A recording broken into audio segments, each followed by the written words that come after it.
Welcome back to the Empowered Podcast. My name is Emily Arth. I am a psychotherapist, a creator, and an educator. I'm located in the heartland of the USA, Columbia, Missouri, and I am the owner of a private practice called Empowered Life, LLC. You're joining us today for another lesson in how to connect your head and your heart to live the most abundant life possible.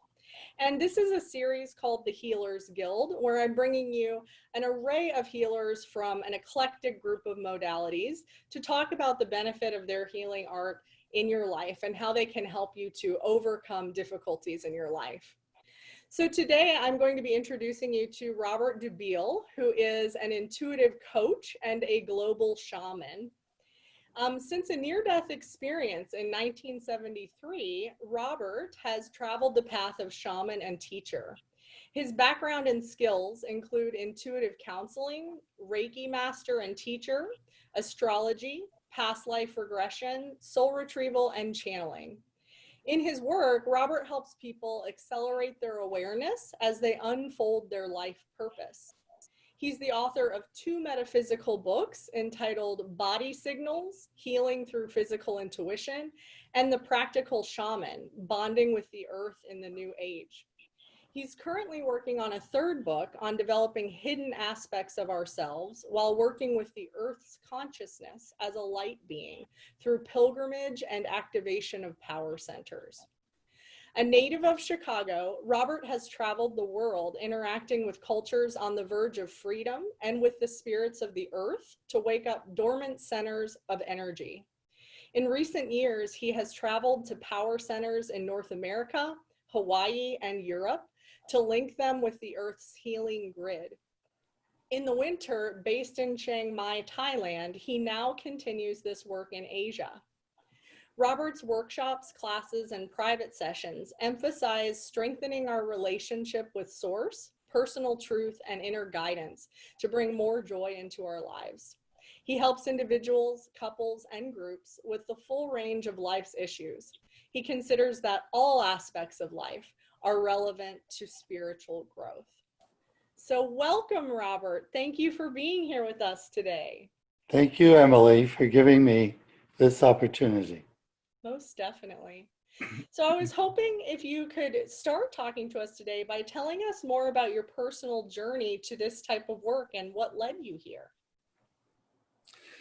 I did not consciously start my metaphysical work with shamanism, but I was pushed into this relatively soon. It was around 1980. I started traveling the path of the shaman. I got in touch with Native American spirituality through a shaman who was also teaching Kabbalah. I was already studying Kabbalah, Jewish mysticism, because of many lifetimes in that tradition. I'm not ethnically Jewish in this life, but, you know, scratch a pole. My father is Polish, you find a Jew, so I'm sure I have some of that blood in me.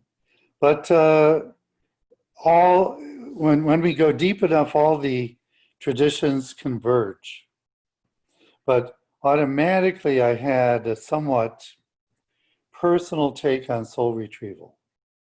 So to me, it's a blend of psychotherapy and traditional shamanism. I usually use a drum, but the other day I did one. And I just had the person get their hand on the couch for the rhythm. So the rhythm enables me as the shaman to go out of my body and retrieve aspects of self, which is why it's called soul retrieval. I usually call them aspects. I don't like the term fragments, but usually 3 aspects return, but sometimes it's 2, sometimes it's 4. It depends on the session. I myself have had several soul retrievals. I've actually even done one for myself. That's not the usual way. But why? Why should we do this? Everybody has soul loss. just through the process of life itself. So life hands us trauma, and this can be at age 3, this can be last week. Sometimes we feel it's not safe to be ourselves. The family doesn't support it, or society or school. It does not support us being our authentic self. So we sever, we kind of fragment. Aspects of ourselves go out to lunch. They hang out on the astral plane, and they don't really come through us. It's like potential is unrealized. Aspects of our true essence are unrealized in this life. So when those are ready, and that's really the key, the person who comes for a soul retrieval has to be ready to really do the work.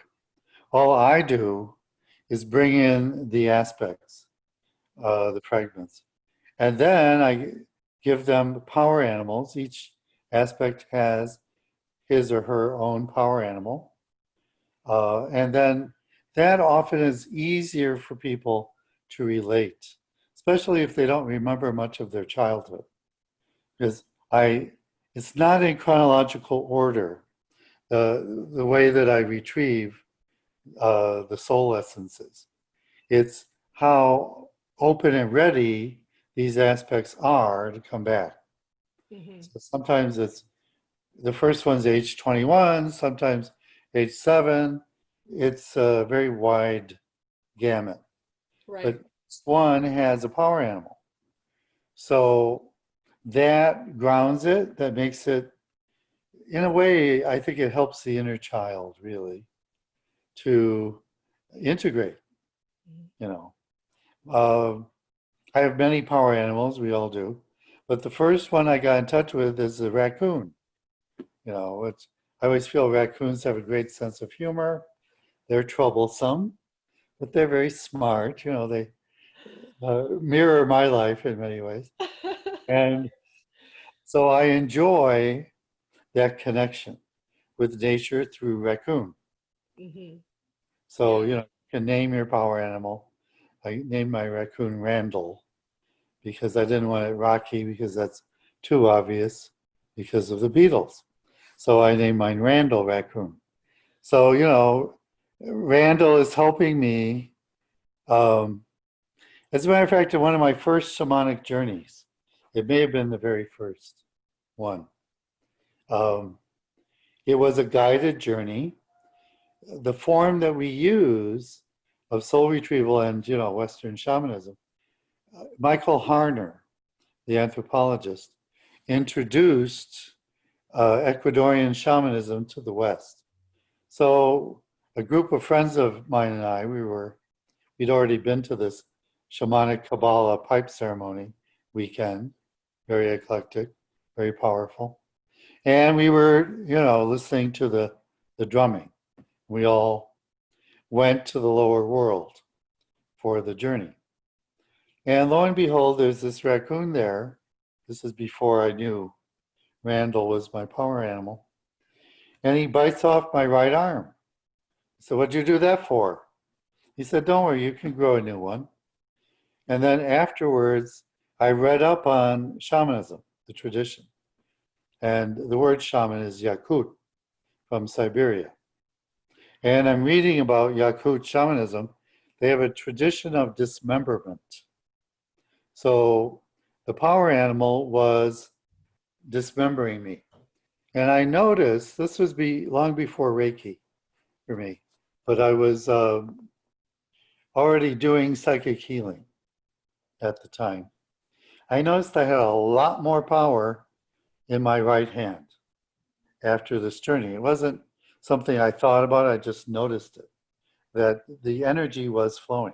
So you might say that was a soul retrieval physically, you know, through the body.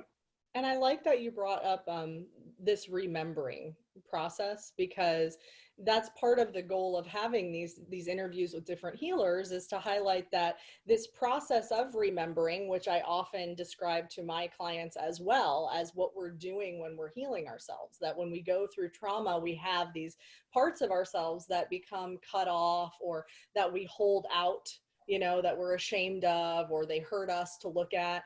And so healing from trauma is learning how to remember, how to pick up those pieces and put them back on and integrate them, knowing that, like if your arm got cut off and you sewed it back on, you would always have a scar there, it would be Yes. changed, but you are whole again. Yes. And that's an important part of the healing process. And so soul retrieval energetically is doing that, right? It's bringing these pieces back. Yes. That was the kinesthetic way. I'm an intuitive feeler. Mm-hmm. So that's what works for me, is the remembering of the body, Mm-hmm. Literally remembering. Right. So what I do, I have the client, the person who comes for soul retrieval, I have them drum. That automatically connects them with a larger frame of consciousness. The drum is hypnotic. Mm-hmm. And so they're in it too. And of course, the form keeps evolving. So my current form, I talk a lot. I don't go out of my body, retrieve them, come back, and then talk. I talk as I'm doing it. So even though I'm in an altered state, I'm still coherent. Because if I don't say what I'm experiencing, then it goes out of my head. I really have trouble remembering the information because I am in an altered state. That's something I don't know if the word is perfecting. I certainly have been practicing it for decades now. I used to, in my channeling, I used to go and play in the astral temple, go to the healing room, and let my guides speak through me. And I would have no awareness of what they were saying. But I was told by a full trance channel not to do that, to be present, be here, invite spirit in. That's what I do in the soul retrieval. I am here enough to talk anyway, and I'm bringing them here too. Right. I used to breathe into the chakras, the various aspects, and I don't even do that anymore. So the ritual has been cut down. The ritual is really optional. It's more than ritual. It's not really about ritual at all. It's about the person being ready to integrate these aspects of self. Otherwise, we get blindsided. We're not playing with a full deck. And so stuff happens and we trip over it. Where'd that come from? I didn't see that coming. It's because we need all parts of ourselves in order to accomplish our life purpose. So really, for me, this is all about activation of life purpose in a deeper way, in a more conscious way. So if somebody wants to do that, they are prime candidates for soul retrieval. Yeah. And if they're kind of on the fence about it, then the aspects might be ready to come back. I give them homework. I give the client homework before they leave to do within the next week. And that's to have an excursion or an activity with these aspects and the power animals. So usually it's seven beings. The client, 3 aspects, and 3 power animals. No other people are allowed. They go into their sanctuary to meet and integrate the power animals, the aspects. Nobody is allowed in. I'm not allowed in. I do not go into somebody's sanctuary. I don't do that in past life regression either. I'm the facilitator. So I'm like the overseer of the process. But there is that feeling of integrity, restoration of integrity. I think it's a big part of soul retrieval. It's like I feel I was violated, and now I've restored my sense of self, my sense of integrity. That to me is really the essence of soul retrieval. Then the person does with that whatever they want. You know, we all have free will. It's we have both life purpose and free will. We have a blueprint and we have free will. So as a friend of mine many years ago said, we all have free will and everything is going according to plan, which I experienced many years ago on the way back from pilgrimage in Mexico. I was in the Los Angeles airport, and for 2 hours I saw everyone going with their personal flow in divine order. I thought, if this can happen in the LA airport, it can happen anywhere, you know. So that sort of thing has happened to me periodically in my life, you know. Yes. Which convinces me this transcends form. It transcends religion, it transcends tradition. It's really about activation of our true essence. To me, that's what soul retrieval is all about. Any So, comments or questions on that? so almost like restoration then of our energetic body. Very good way to put it. Yes. More and more, especially now in this new soul level we're on, collectively, we are to look beyond form. The form does not have the truth. Has some of it, it's a symbol of truth. My phone just made a noise. We'll take that as confirmation. So we're going deeper.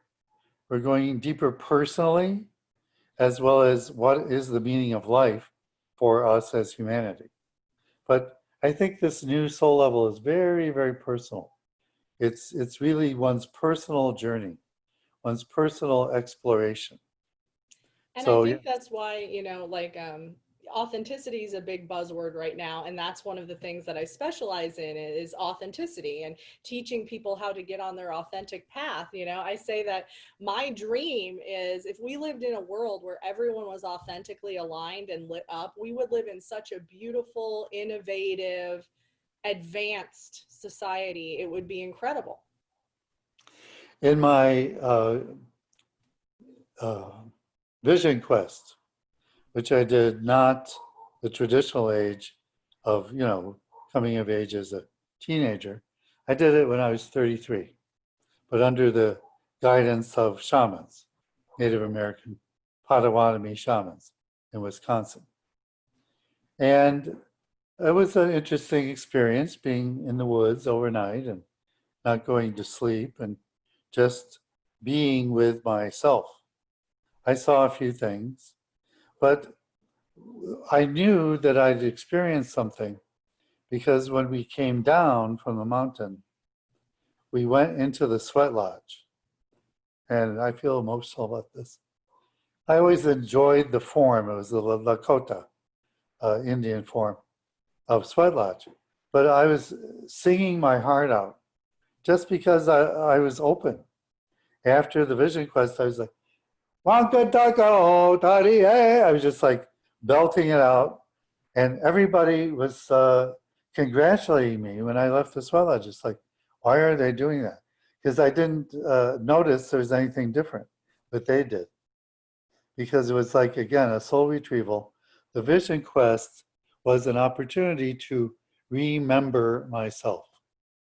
And that's the actual experience I had, was remembering. And that's before I knew about soul retrieval, even. I guess I knew about it theoretically, but I had not experienced it. Again, I experienced it in the Native American tradition of, first it was the journey to the underworld, the lower world, and then it was the vision quest. These are traditions that activate the self.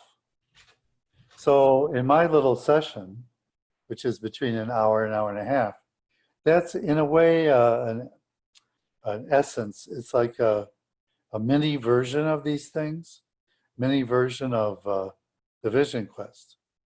But then the person has to integrate it in the outer world. Otherwise, it's just a potential, which is unrealized. So I really do emphasize that each person who has a soul retrieval done must do the work of integration. That is not my job.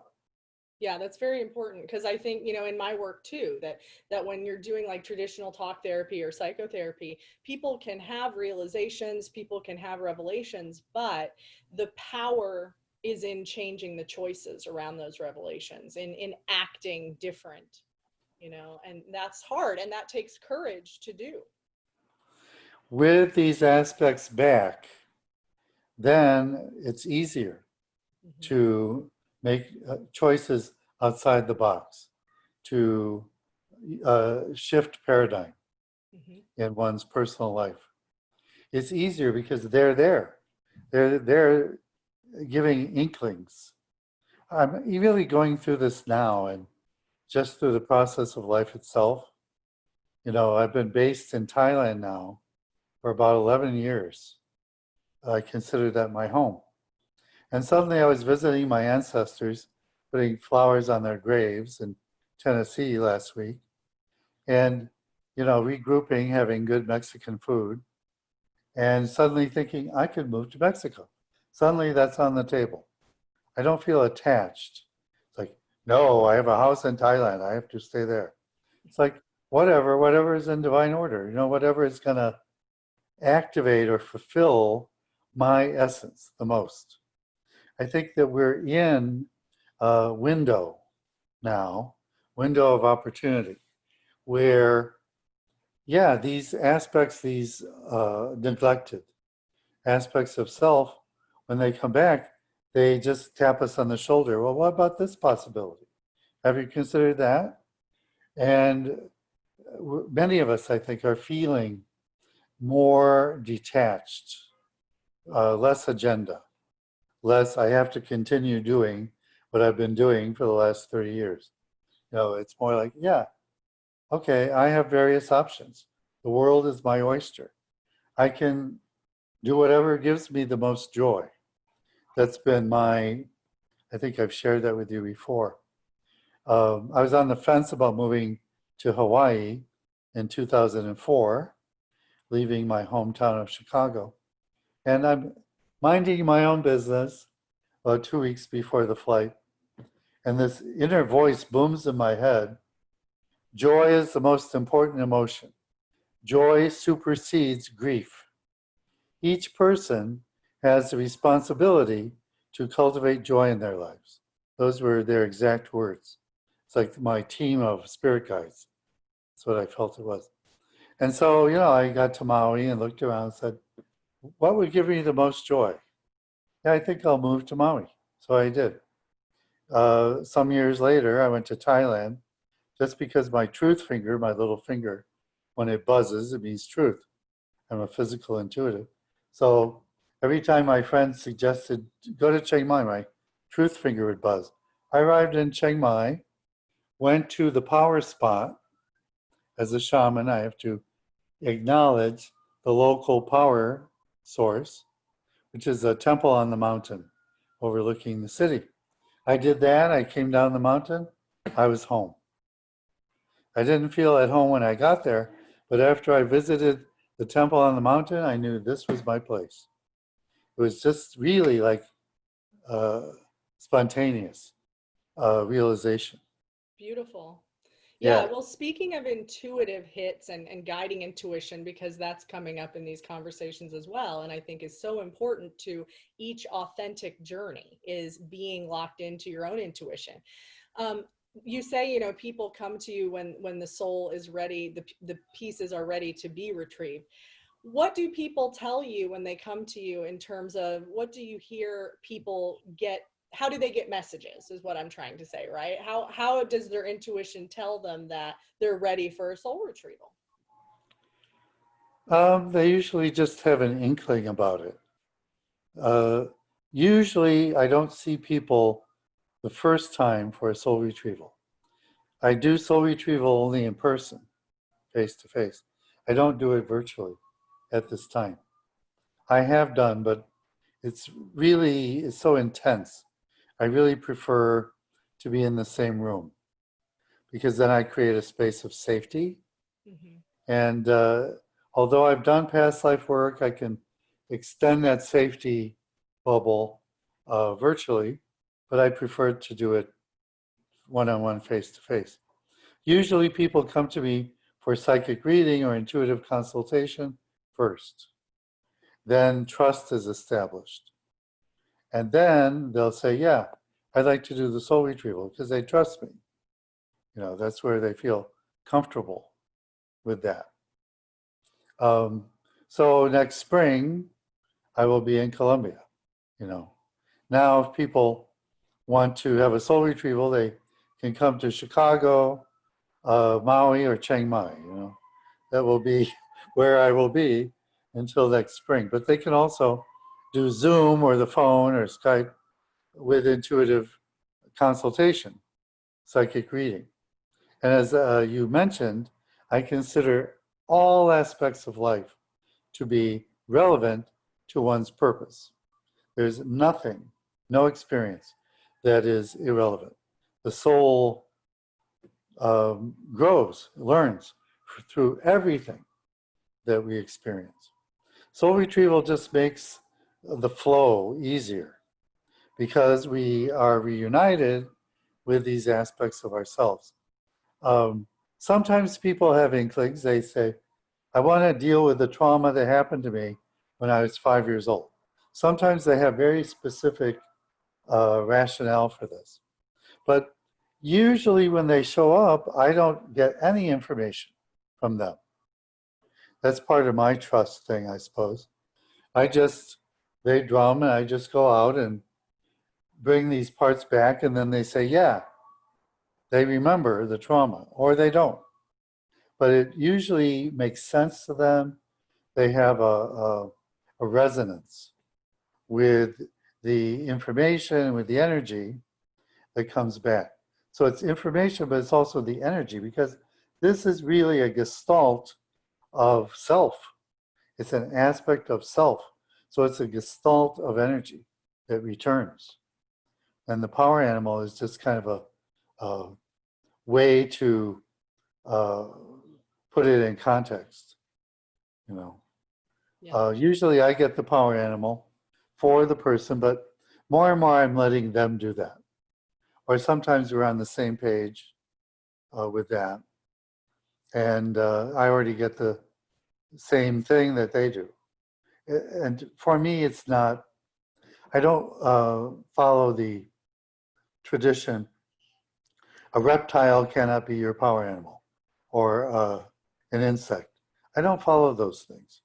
Whatever shows up, shows up. Even sometimes trees, if someone is particularly bonded to the plant kingdom, then an oak tree will be, the power plant,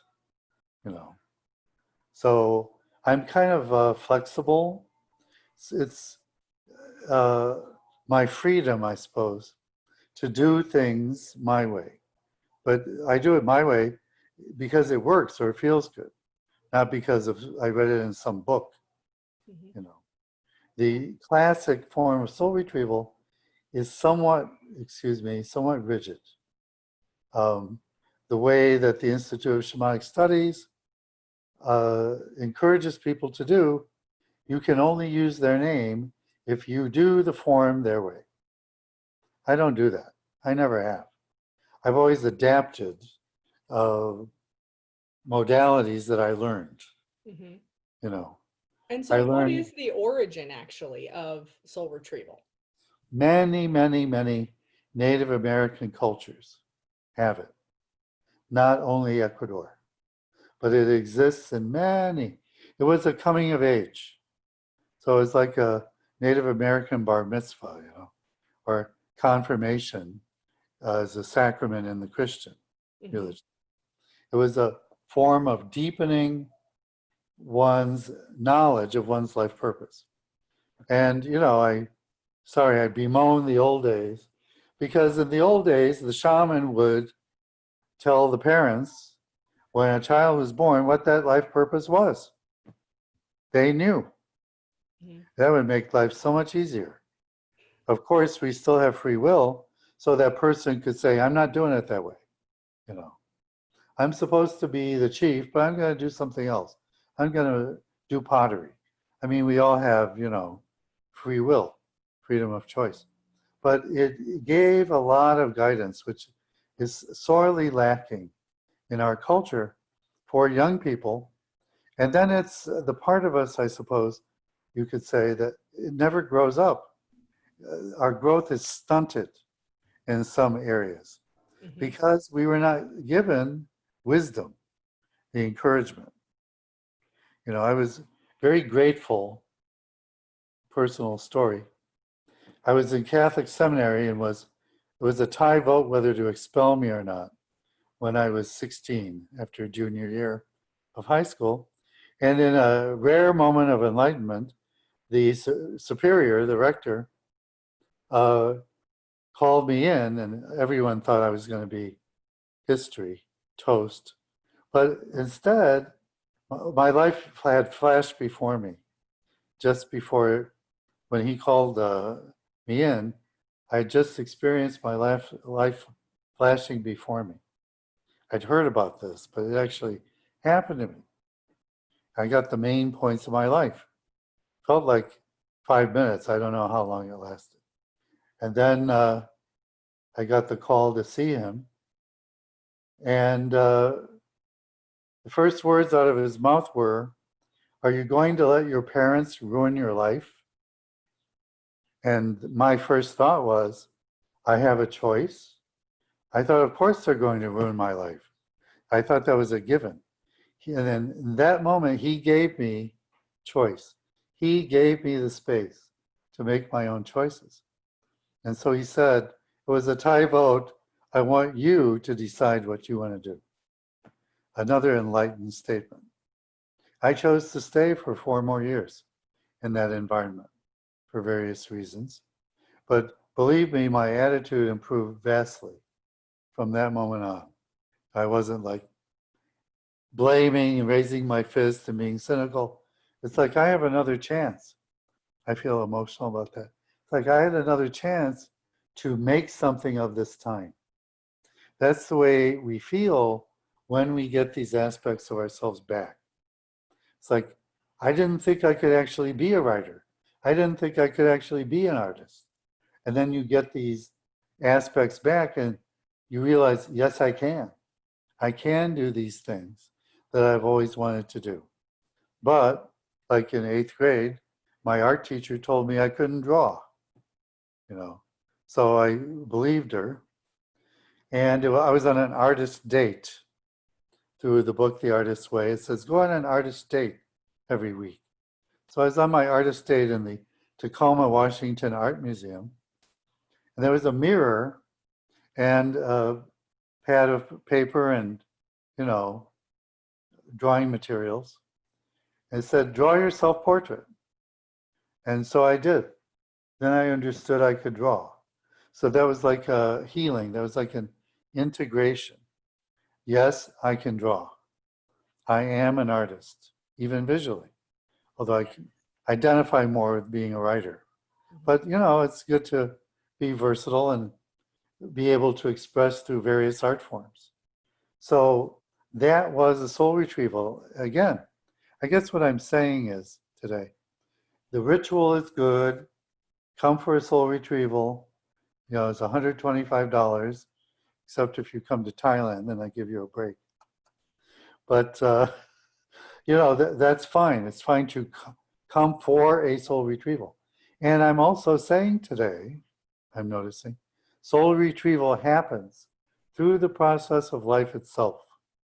We are given chances to remember ourselves. Beautiful. Yes, thank you so much, Robert, for making some time to come on today. I'm really honored that you took the time out to talk about this, and I've been honored to be able to work with you myself and to have you facilitate some of my own soul retrieval, so I can personally say that I've seen some major transformations after those integrations have happened. And hopefully today, those of you who tuned in with us also have gleaned some insight into the many ways that you can remember yourself, whether it's through soul retrieval or other more organic modalities. So I'm sending you all a lot of love, and I will link Robert's information below so that you can find out more about him if you would like to schedule a session with him. Thank you so much, Robert. Thank you, Emily. Have a great day. Aloha. Bye-bye.